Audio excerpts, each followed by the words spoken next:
O tema Os Estados Unidos de Donald Trump foi o assunto da palestra organizada pelo curso de Relações Internacionais da PUC São Paulo e o Núcleo de Estudos sobre a Política Externa dos Estados Unidos.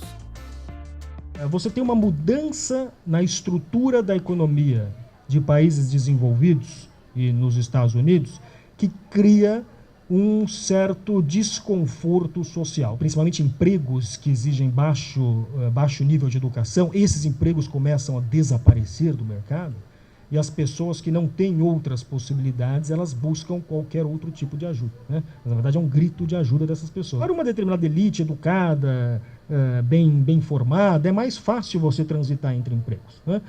Para outra camada da sociedade, a transição entre empregos é mais difícil. Então, a pessoa vê o seu emprego sumir e ela não vê outra possibilidade de emprego.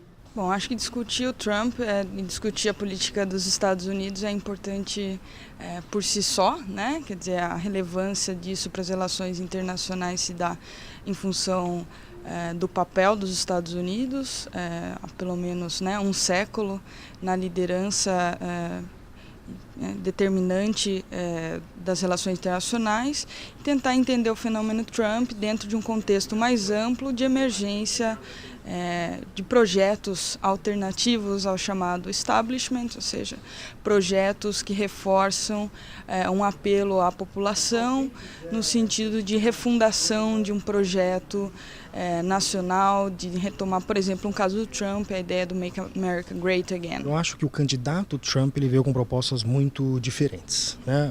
O que nós temos agora é o presidente Trump. E a gente ainda está tentando entender quem é o presidente Trump, quanto que o presidente Trump difere do candidato, né? Certamente o candidato veio com propostas bastante radicais. O que nós temos um presidente é que mantém a retórica radical, mas quando você vai na substância da política, por enquanto, a gente não foi capaz de examinar grandes modificações na política externa dos Estados Unidos. Então, nesse sentido, há uma mudança clara de retórica, mas não tão clara de substância. Mais do que o indivíduo Donald Trump, eu acho que ele representa um fenômeno, né? E não é um fenômeno isolado nos Estados Unidos. A gente vê isso presente em outros países desenvolvidos.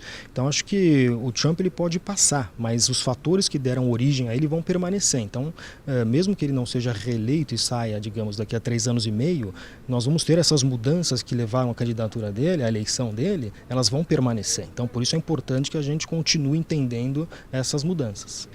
Toda a política estadunidense se reflete no mundo inteiro.